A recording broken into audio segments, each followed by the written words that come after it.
문재인 정부에서 정의를 많이 주장을 했는데 정의가 너무나 주관적이고 감정적으로 흘러버려요. 그건 나의 정의지 상대방의 정의가 아니거든. 문제가 조금씩은 있지만은 좋은 방향에서 공정과 정의. 거기다가 하나 들어가야 될 게 뭐냐? 미래야. 우리 미래를 잃어버린 나라야. 우리 젊은이들이 뭐 요즘 부동산 뭐 대란으로 뭐 영끌 뭐 이런 말 뭐 하잖아요. 그래도 집 못 산다고 하는데 이 나라 앞으로 5년이나 10년 후에 세계에서 내놓을 수 있는 성장 동력이 뭐냐? 대답을 할 수 있는 사람이 없어요. 몇 년 전까지만 해도 원자력이 있지 않습니까? 뭐 반도체 있지 않습니까? 이렇게 했는데 지금 원자력이 이렇게 되다 보니까 그 대통령 5년 단임제의 치명적인 약점이 정권이 바뀌면은 같은 당에서 같은 당으로 설사 정권이 바뀌었다 하더라도 앞에 5년 동안 했던 건 전부 무효야. 전부 없어져 버려. 새로 시작하는 거예요. 이렇게 중장기적인 어떤 비전을 제시하지 못하는 나라가 어떻게 미래에서 계속 발전을 하겠어요. 그래서 지금 이 나라가 간절히 필요한 것은 우리 시대에 너무나 쌓이는 이 부정의적인 것과 불공정한 것, 더 나아가서 미래를 우리가 찾아봐야 돼. 미래에 대한 희망을 젊은이들에게, 우리 지금 일하고 있는 사람들한테 제공해 줘야 돼. 그래서 공동체 정신을 회복해야 됩니다. 지금 공동체 정신이 사라져 버렸어요. 모든 데서 정의도 없고 공정도 없고 미래도 없다 보니까 우리가 몸담고 있는 이 공동체에 대해서 사랑하고 지켜나가고 그리고 발전시킨다는 데한 이런 어떤 그런 애착과 애정이 사라져 버려요. 이것을 새롭게 가다듬는 그런 대선이 되고 그런 앞으로의 5년이 돼야 된다.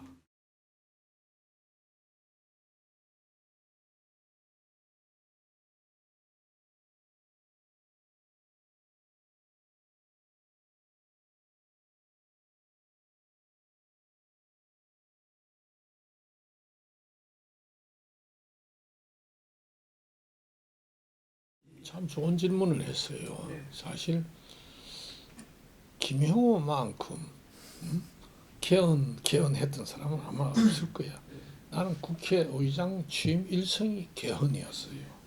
그랬더니 그때 당시 대통령으로부터도 말이야. 아니 내가 청와대 취임하자마자 개헌하자면 어떡하느냐 하는 좋지 않은 그런 감정의 어떤 것도 듣기도 하고 했지만은 우리가 이 5년 단임제 헌법, 이른바 87년 체제의 그 공과를 30년 가까이 오는 세월이 흘렀으니까 이제는 그 바꿀 때가 됐다. 그 장기 집권 체제, 독재 이것을 방지하는 데는 역할을 했지만은 이 나라의 어떤 미래를 담보하기 위한 제도는 더 이상 아니다. 그니 개헌을 해야 된다라는 것이고 그게 내가 2008년도부터 국회의장 자리에서부터 했으니까 지금 이제 10몇 년의 세월이 흘렀는데도 여전히 안 되고 있어요. 안 되는 이유는 뭐냐? 대통령들의 권력 이용, 또 대통령 주변을 둘러싸고 있는 그 핵심 척근들의 그 욕심. 대통령 제만큼 좋은 게 없거든요. 예? 아니, 모든 권력을 한 손에 장악하고 있으니까 이런 그 유혹을 뿌리치지를 못해가지고 그런데 그 집권 초기에 개헌을 나는 항상 하자 하는 입장이었고 집권 후반기에 개헌은 좀 문제가 상당히 심각하다 하는 생각이 항상 가지고 있어요. 왜냐 대통령 집권 후반기에 개헌을 하면은 차기 주자들의 눈치를 보게 되는 이런 그 개헌이 돼가지고 헌법이라는 그 최고법이 또 어떤 그 현실 정치의 어떤 그 타협으로 전락해 버릴 가능성이 많아요. 그래서 나는 집권 초반기에 하자는데 내 결론은 지금 뭐냐? 만약에 이제 대통령으로 당선이 되면 그때부터 개헌을 들어가야 된다. 그것도 2년 안에 해야 된다 하는 그런 생각이에요. 그러나 그 윤석열 대통령이 안 된다면 예. 나는 개헌 작업은 좀 신중해야 된다 하는 그런 생각이에요. 왜냐? 지금 국회가 민주당 일당이 180석 가지고 예, 있어요. 예, 그렇죠. 그리고 민주당에서 마음만 먹으면 한 200석 뭐 그 이렇게 저렇게 만드는 거는 문제가 아니야. 국회 의석의 3분의 2면은 개헌안이 통과되거든요. 예. 그럼 야당이 반대하는 사람이 아무리 발버둥 쳐봐야 꼼짝 못하는 거야. 거기다가 대통령과 국회가 같은 당, 같은 계열이면은 그것은 대한민국 최고의 기본법의 가치가 일방적으로 흘러볼 가능성이 대단히 많기 때문에 민주당 정권이 잡으면은 개헌은 상당히 위험한 방향으로 민주당 후보가 대통령이 되었을 때 차라리 현행법을 하는 것이 낫지 않겠느냐 하는 생각인데 모르죠. 또 그때 나중에 이 사람 됐을 경우에는 내 권력을 나눠주겠다 예. 하는 생각을 한다면 또 그때 내 생각이 달라지고.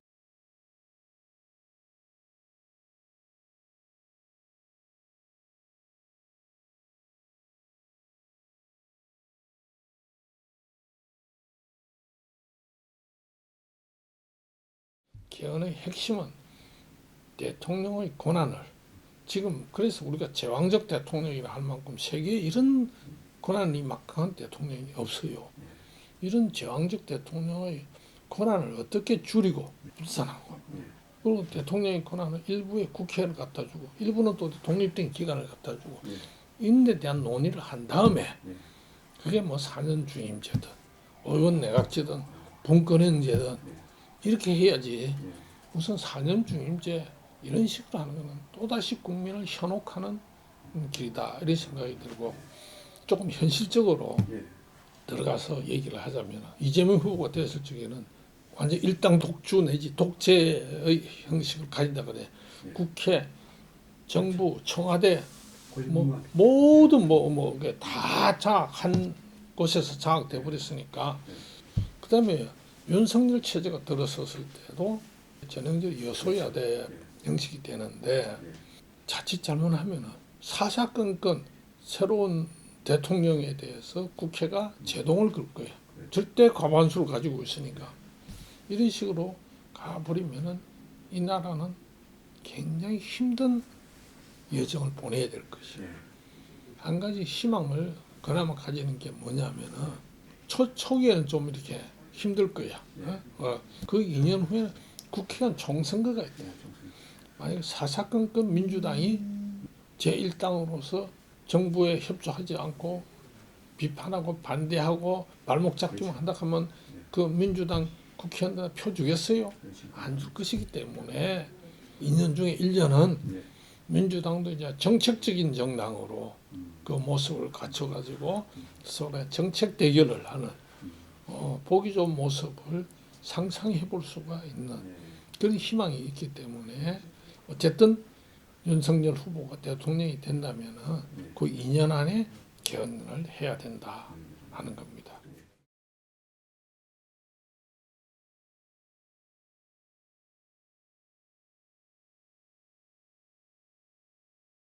인수위에도 내가 강연을 많이 했잖아요. 그때마다 청와대를 옮겨라 하는 것이 내 주장인데 내가 주장할 때는 받아들여질 것 같다가도 결국 안 되는 이유가 뭐냐? 경호 때문에.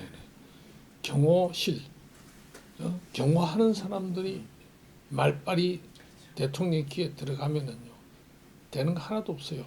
모든 게 경호 중심으로 가기 때문에 그걸 떨쳐야 돼. 아니 미국의 백악관도 러시아에 말이야 푸틴 대통령이 있는데도 크레물린 궁 관광지야. 물론 그 보안구역이 있지만은 그 우리나라만 저 평양하고 서울만에 대통령이나 뭐 주석이 말이야 구중궁궐 심처에 같이 있어. 그래서 국민의 소리를 못 들어. 그래서 대통령 나와야 돼. 근데 경호하는 사람들은 절대 안 됩니다. 절대 안 됩니다.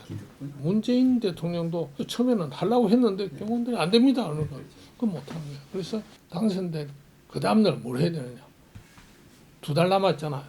저 집무할 때까지. 3월 저 10일 날 그렇죠. 들어갈 전에. 저 발표 날 거 아닙니까? 네. 그럼 그날부터 해야 되는 게 지무실을 말이야. 어? 가문 건지 알아봐라. 빨리 해라. 네. 심식 저 끝나고 바로 내 지무실로 가서 심하도록 해라 말이야.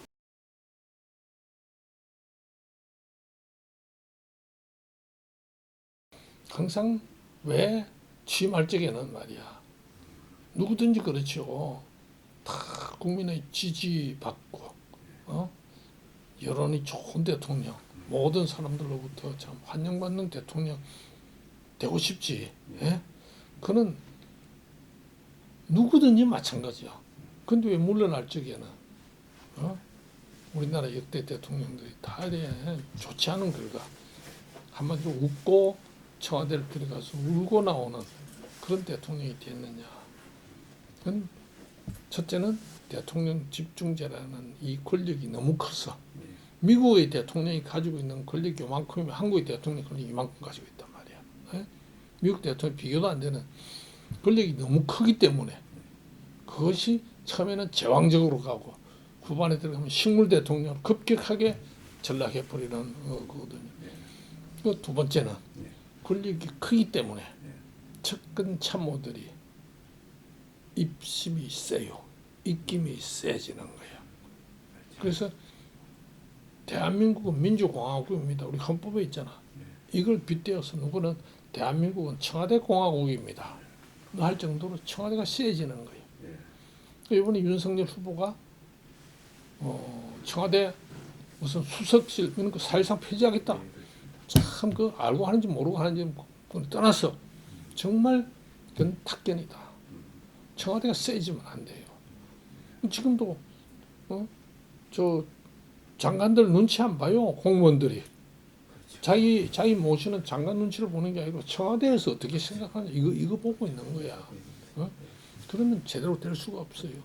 장관들은 말이야 힘들게 그 공청회입니까? 그거 해가지고 인격적인 모욕까지 당하고 말이야 국회 들어가서 그 야당 의원들한테 아주 신랄한 추궁까지 받고 말이야 이러면 하는데 청와대 참모들은 그런 거 전혀 없이 정책을 좌지우지하고 그러니까 이 정책을 우습게 봐버리는 그런 게 있어요.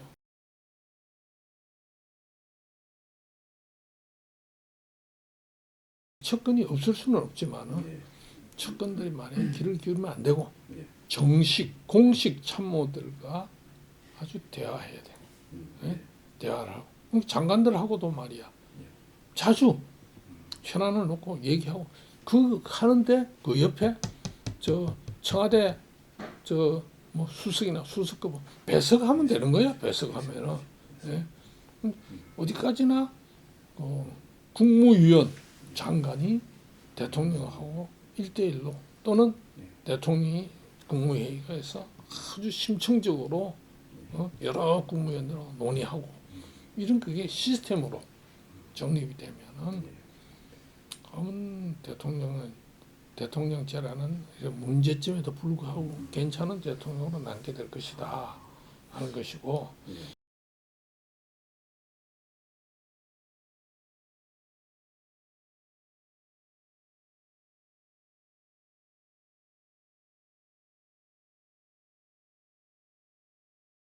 그 다음에 또 대통령이 또 해야 될 거는 국민 통합이야. 국민 통합을 한다 그러면서 촛불 정신을 개성한다는 얘기를 하면서 역대 대통령들 대법원장들 뭐 좀 잡아놓는 그 적폐청산한다는 이름으로 정치 보복하고 이거 이제는 없어야 돼.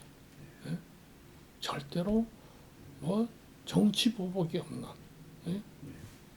그렇다고 해서 명명백백한 범죄까지 봐달라는 건 아니지만은 누가 보더라도 지난번 대통령 대법원장 등에서 구속시키고 한 것은 그렇게 엄중한 범법 행위도 아닌데 그렇게 했다 이거야. 앞으로는 진정한 국민 통합하기 위해서 우선 사면복권 전직 대통령들에 대한 사면복권부터 먼저 시키고 정치적으로 오해받을 수 있는 사람들 다 사면복권부터 시키고 국민 통합의 길로 나서야 돼요. 대통령은 장소 선정을 잘해야 되는데 문재인 대통령이 제일 처음 간 곳 중에 하나 기억나는 게 인국공이야. 비정규직 정규직으로 만들겠다 해가지고 막 부둥켜갖고 울고 막 그랬잖아요. 우리 사회에 있던 가치 체계가 완전히 무너져 버리죠. 그런 거야. 비정규직으로 고생하시는 사람들을 따뜻하게 품 안에 안아주는 거 그거 나무랄 사람이 어디 있어요? 그러면 그 인천국제공항에다 앞으로 시험적으로 정규직을 다 없애버려야지. 그러면 정규직으로 들어가지고 생고생하는 사람들 비정규직이 똑같이 돼버리면 안 되는 거야. 적절한 경쟁과 그다음에 성취와 그다음에 어떤 그 성과에 따라서 해주는 이런 어떤 그 자유와 경쟁과 그다음에 경쟁에서 탈락한 사람을 어떻게 구제하느냐 다시 한번 기회를 주느냐 이런 걸 해야 되는데 무조건 비정규직 없는 세상을 만들겠다. 그러면 우리가 그 감당이 됩니까? 대통령으로서 윤석열 씨가 당선됐을 경우에 대통령으로서 가장 또 찾아가야 할 정치적인 장소가 있어. 민주당을 찾아가고 정의당을 찾아가고 여소야대에서 여당은 소수고 야당이 다수잖아. 직접 찾아가요. 그게 민노총도 가고 정교조 본관도 가고 그러니까 자기한테 반대했거나 표를 안 찍었거나 가장 표를 적게 찍은 곳부터 먼저 찾아가는 그런 자세를 보이면은 나는 대통령이 5년간 좋은 대통령으로 국민의 마음에 남을 것이다. 지역도 자기한테 표 적게 놓은 지역 그럼 가서 그 사람들 손잡고 나 여러분들을 위해서 5년간 헌신 노력하겠습니다. 이런 모습을 보이는 통합의 리더십이고 헌신의 리더십이고 겸손의 리더십 이런 걸 보여주면은 참 좋겠다.